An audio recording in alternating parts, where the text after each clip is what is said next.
Assalamualaikum warahmatullahi wabarakatuh. Apa kabar semuanya? Semoga dalam keadaan sehat walafiat ya.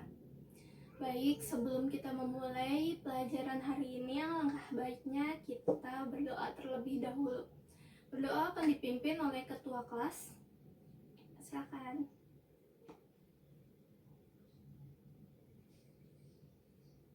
Baik, selanjutnya Ibu akan mengabsen kalian terlebih dahulu ya. Trindra, Siva Nisa, Maria Ines, Mutia. Oke, baik, semuanya hadir ya, nggak ada yang absen, nggak ada yang izin ataupun sakit ya. Semoga bisa berkelanjutan ya absensinya seperti ini, nggak ada yang izin, nggak ada yang sakit, dan apalagi agak ada yang absen ya. Jangan sampai, karena nanti kalian sendiri yang rugi. Oke, langsung saja kita akan membahas materi yang pertama, yaitu tentang VOC dan pemerintahan Hindia Belanda. Ibu akan menjelaskan pada abad ke-16. Ada yang tahu tidak apa yang terjadi pada abad ke-16 pada kala itu? Ya, betul. Pada abad ke-16 yaitu terjadi perang dagang antar bangsa-bangsa, dan di kala itu perang dagang dikuasai oleh bangsa siapa? Ada yang tahu nggak? Iya, betul sekali. Waktu itu perang dagang dikuasai oleh bangsa Portugis.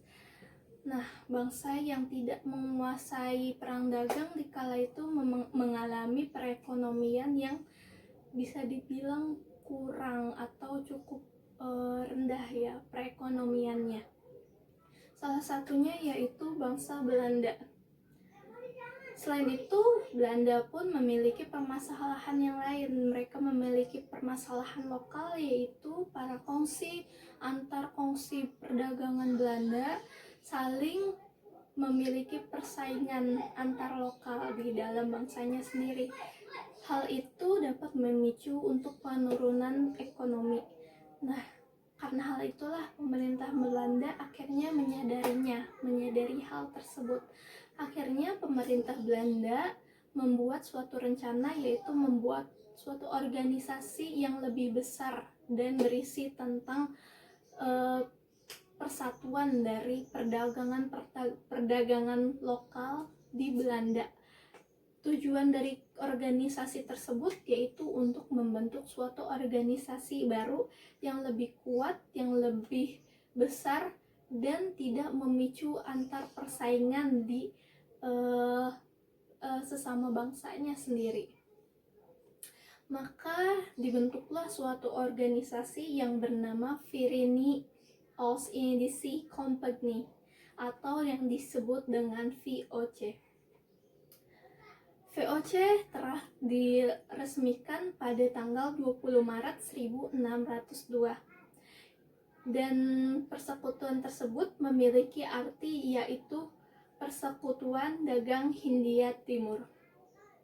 Jenderal yang pertama kali diangkat oleh pemerintah Belanda untuk memimpin VOC yaitu jenderal dengan nama Cornelis de Houtman. Cornelis de Houtman memiliki tugas pertama yaitu untuk mencari jalur rahasia dari perdagangan Portugis, karena mereka memang berniat untuk menguasai perdagangan di kala itu sama seperti Portugis. Akhirnya berangkatlah Cornelis de Houtman dengan 4 awak kapal beserta para bawahannya. Mereka mencari dan akhirnya mereka berhasil untuk menemukan jalur rahasia perdagangan Portugis. Mereka akhirnya berlabuh di daerah Nusantara, yaitu pelabuhan Banten. Namun, karena sifat Cornelis de Houtman yang egois dan arogan, ia tidak diterima dengan baik oleh penguasa Banten di kala itu. Akhirnya Cornelis de Houtman diusir dari daerah Banten, dan Cornelis pun melakukan pelayaran lebih lanjut menuju timur Pulau Jawa. Setelah mereka berlayar menuju timur Pulau Jawa, Akhirnya mereka setelah itu pulang ke bangsa Belanda. Meskipun Cornelis de Houtman pada kala itu belum berhasil untuk melakukan perdagangan, namun mereka pulang dengan keberhasilan untuk menemukan jalur rahasia dari perdagangan Portugis. Sejak saat itulah VOC akhirnya dan beserta pemerintah Belanda mengutus lagi jenderal-jenderal yang selanjutnya untuk melakukan perdagangan di daerah Nusantara. Pada awalnya VOC tidak semulus yang kita bayangkan untuk menguasai daerah Nusantara. Mereka sedikit demi sedikit mencoba untuk menguasainya. Mereka mencoba untuk mendekati para penguasa di Nusantara. Dan semakin lama akhirnya VOC semakin diterima oleh daerah Nusantara. Namun yang disayangkan pada saat itu yaitu VOC memaksa penduduk pribumi untuk membantu mereka dalam meningkatkan produktivitasnya. Jadi VOC meminta izin kepada para penguasa Nusantara pada kala itu untuk memaksa penduduk pribumi dalam melakukan meningkatkan produktivitasnya. Para penguasa Nusantara di kala itu disuap atau dibuai dengan kekuatan uang juga atau kekuasaan juga, sehingga mereka tidak melindungi para penduduk pribumi di Nusantara dengan baik. Namun semakin lama VOC pun terbuai oleh keserakahan, banyaknya hutang-hutang dan banyaknya korupsi yang terjadi di organisasi tersebut membuat pemerintah Belanda memutuskan untuk menarik kembali organisasi VOC beserta seluruh penguasa-penguasanya tersebut. Akhirnya VOC pun dibubarkan pada tanggal 31 September 1799. Meskipun VOC telah dibubarkan oleh pemerintah Belanda, namun pemerintah Belanda tidak ingin kehilangan Pulau Jawa sebagai sumber mata pencaharian di kala itu.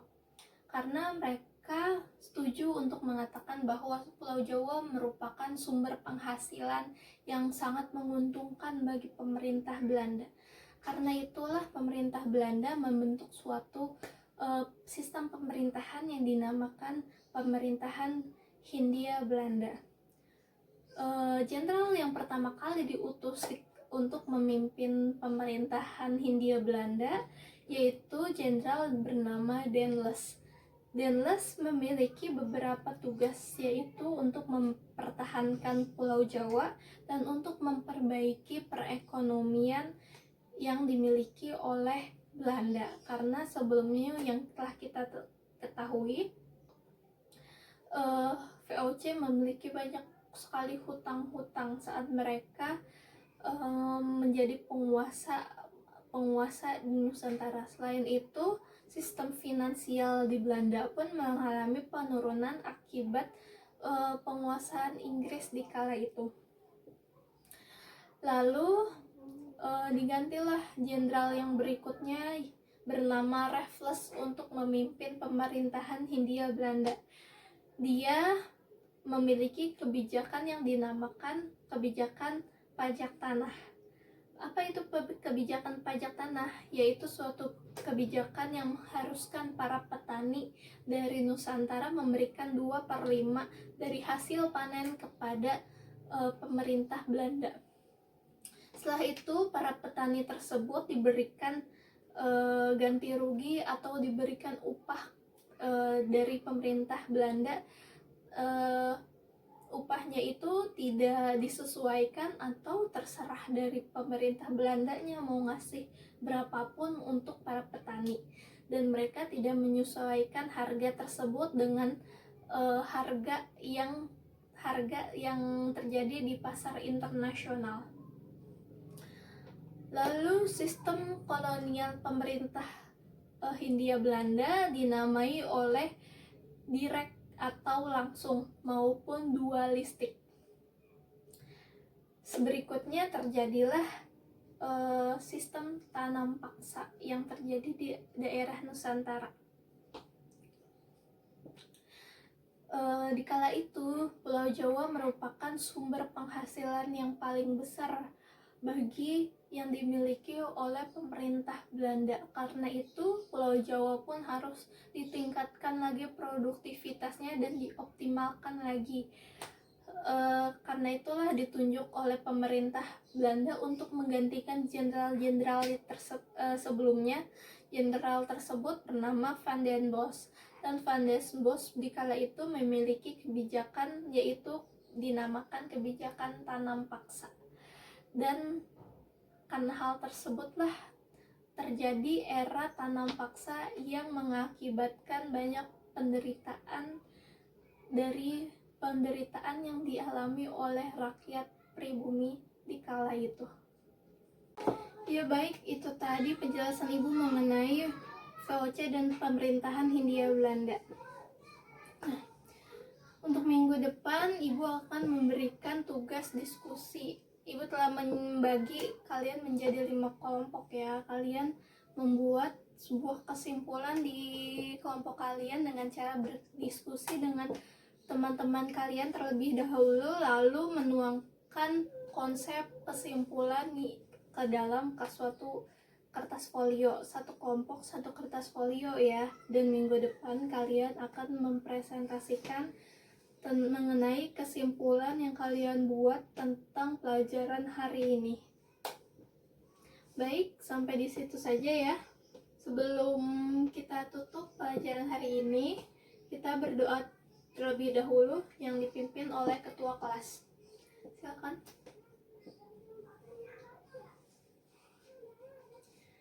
Terima kasih, semoga pembelajaran hari ini dapat bermanfaat bagi kita semua.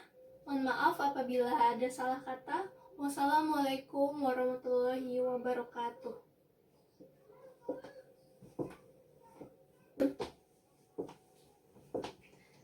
Assalamualaikum warahmatullahi wabarakatuh. Apa kabar semuanya? Baik. Sebelum kita memulai pembelajaran hari ini, alangkah baiknya kita berdoa terlebih dahulu. Berdoa akan dipimpin oleh ketua kelas, atau ada yang mau sukarelawan untuk memimpin doa? Ya, silakan.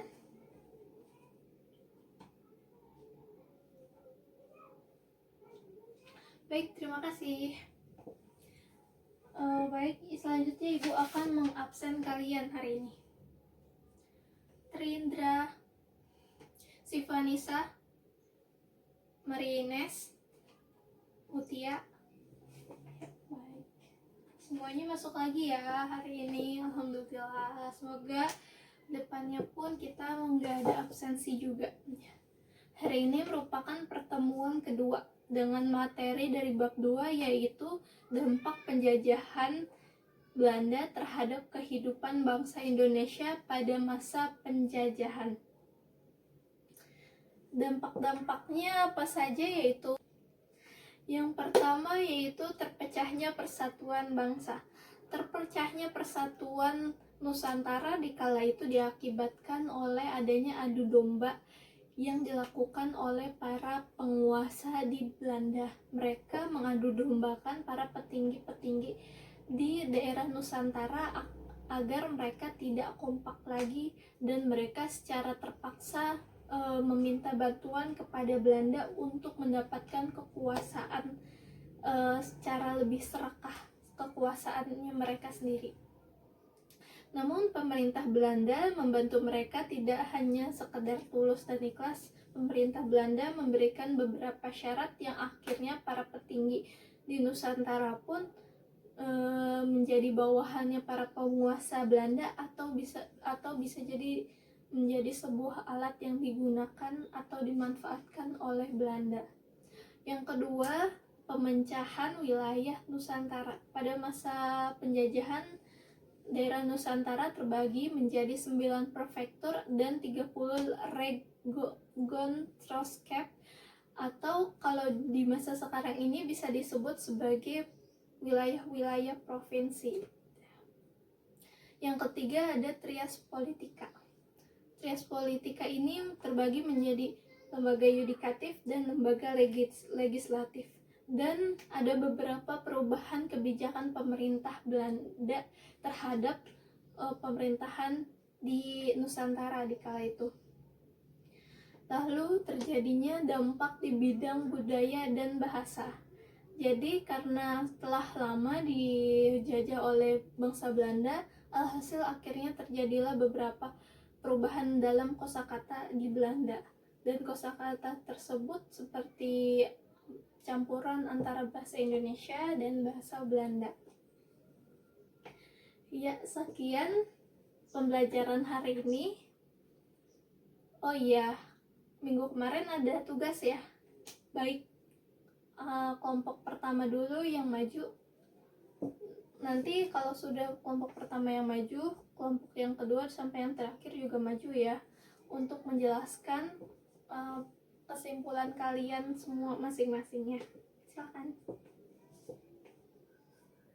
Ya, semua kesimpulannya itu sudah baik, menurut Ibu sudah bagus, dan kalian sudah peka dengan apa yang terjadi pada masa pemerintahan Belanda dan VOC ya, menurut Ibu. Jadi terima kasih atas kesimpulannya kalian. Dan minggu depan Ibu hanya ingin kalian mengetahui apa dampak penjajahan terhadap kehidupan Indonesia di masa sekarang ini.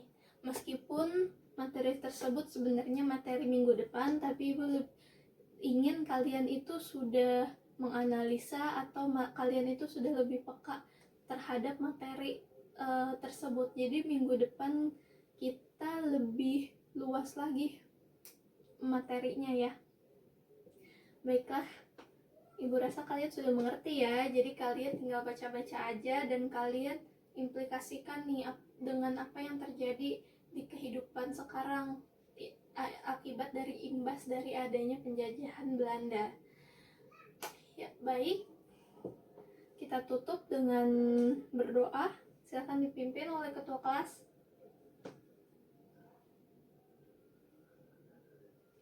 Alhamdulillah. Terima kasih atas perhatiannya. Mohon maaf bila ada salah-salah kata. Wassalamualaikum warahmatullahi wabarakatuh.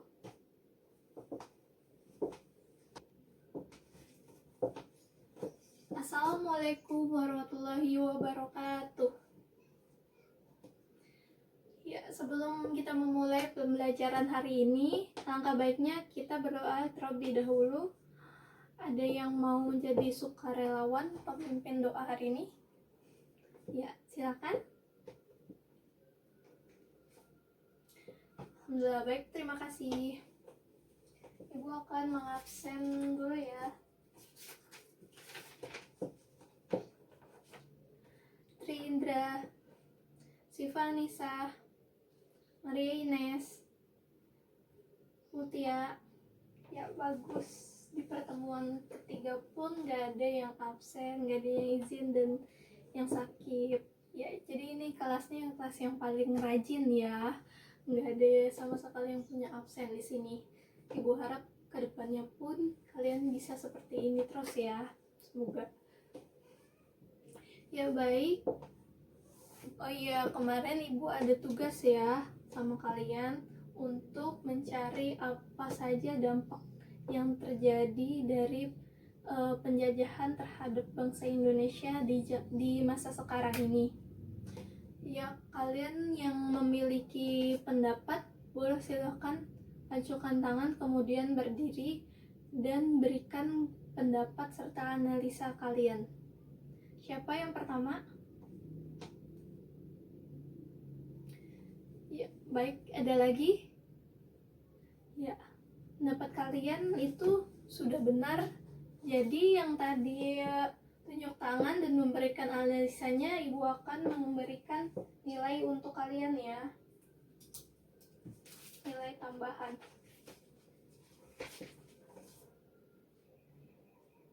Tadi yang mengangkat tangan Maria Ines, Mutia, Siva, dan Indra ya.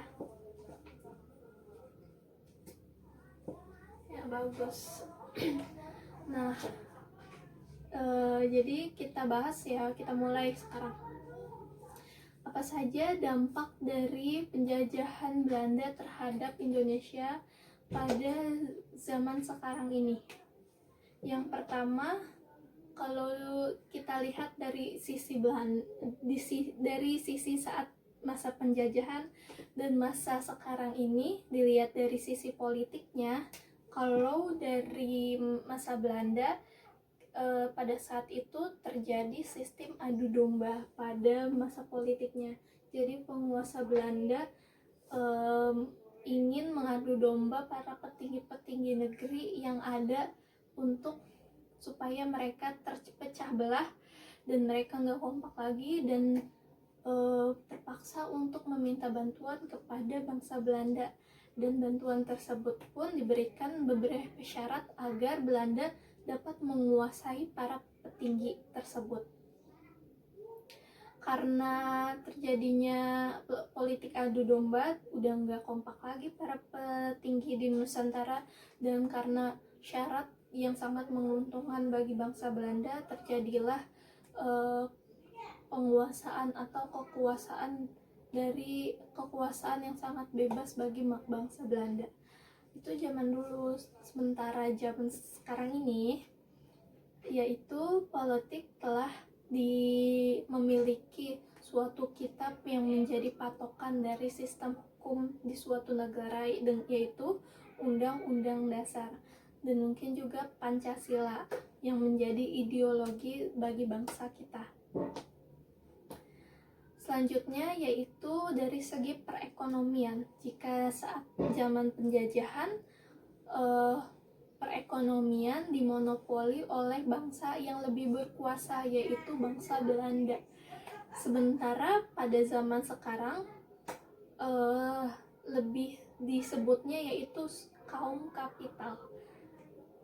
Yaitu apa? Kaum kapital itu yaitu pemilik modal barat masih menguasai industri. Ia dapat kita akui dan dapat kita lihat zaman sekarang ini, meskipun kita sudah tidak dijajah lagi, namun perindustrian di Indonesia masih dikuasai oleh bangsa asing. Kita dapat lihat sendiri ya, industri masih banyak sekali perusahaan luar negeri yang ada di Indonesia, sementara industri yang dimiliki oleh anak bangsa sendiri itu masih sedikit, bisa dibilang sedikit. Lalu kalau dari segi sosial, pada masa penjajahan itu disebut diskriminasi. Apa itu diskriminasi? Ada yang tahu? Ya, betul sekali. Diskriminasi yaitu menggolong-golongkan kaum. Jadi pada masa penjajahan yang kita tahu ya semuanya, kalau orang dari bangsa Belanda memiliki hak istimewa, sementara pribumi itu tidak memiliki hak istimewa. Jadi bangsa pribumi meskipun di tanah merekanya sendiri, tapi mereka tidak memiliki kekuasaan lebih, dan kekuasaan lebih itu dimiliki oleh bangsa Belanda. Dan pada bangsa Belanda pun sangat diindikasi oleh sistem kasta ya, yang pertama yang paling tinggi yaitu dari bangsa Belanda, dan kedua itu dari rakyat pribumi yang memiliki jabatan tinggi, dan yang ketiga pun rakyat pribumi yang biasa, yang rakyat jelata biasa. Lalu kalau zaman sekarang itu dinamakan feodalisme, mengagung-agungkan jabatan. Jadi zaman sekarang ini rakyat Indonesia itu lebih tertarik dengan apa jabatan seseorang daripada apa prestasinya. Bangsa Indonesia atau rakyat Indonesia tidak terlalu tertarik dengan prestasi yang dia miliki, tapi lebih tertarik dengan apa kekuasaan yang dia miliki. Selanjutnya, jika dilihat dari pendidikan, yaitu jika di zaman penjajahan pendidikan itu bersistem seperti ada sekolah Eropa dan ada sekolah Bumi Putra. Sekolah Eropa itu hanya digunakan oleh para bangsa Belanda, sementara sekolah Bumi Putra itu dibentuk untuk pribumi atau rakyat Indonesia, bukan pribumi ya, maaf, untuk rakyat Indonesia, namun yang memiliki jabatan tinggi atau bisa dibilang hanya untuk orang kaya, sementara rakyat yang biasanya rakyat biasa dan kaum yang paling rendah tidak memiliki kesempatan untuk bersekolah. Sementara di zaman sekarang ini, pendidikan di Indonesia sudah memiliki pendidikan sistem nasional, atau seluruh masyarakat di Indonesia ini telah memiliki kesempatan untuk belajar, dan Indonesia memiliki sistem wajib sekolah sampai dengan umur 12 tahun. Itu adalah beberapa perbedaan dari bangsa Belanda dan bangsa penjajahan dan masa penjajahan dan masa sekarang ini. Dari dampak-dampak yang Ibu uraikan tersebut memang memiliki perbedaan, namun masih memiliki kesamaan dari setiap dasar-dasarnya. Baiklah, karena minggu kemarin Ibu sudah memberikan tugas bagi kalian, minggu ini tidak ada tugas, namun Ibu harap kalian masih belajar pada bab berikutnya, atau kalian itu telah belajar dulu sebelum kita mulai pelajarannya. Jadi minggu depan itu Ibu akan memberikan banyak bonus dari pertanyaan-pertanyaan. Kalian akan mendapatkan banyak nilai tambahan. Jadi kalau yang ingin mendapatkan nilai tambahan, kalian belajar dulu di rumah dengan baik ya, meskipun nggak ada PR untuk minggu depan ya, mengerti? Baiklah, kita tutup pelajaran hari ini dengan berdoa. Baik, doa dipimpin oleh ketua kelas. Alhamdulillahirrahmanirrahim. Terima kasih atas perhatiannya. Mohon maaf bila ada salah kata. Wabillahi taufiq wal hidayah. Wassalamualaikum warahmatullahi wabarakatuh.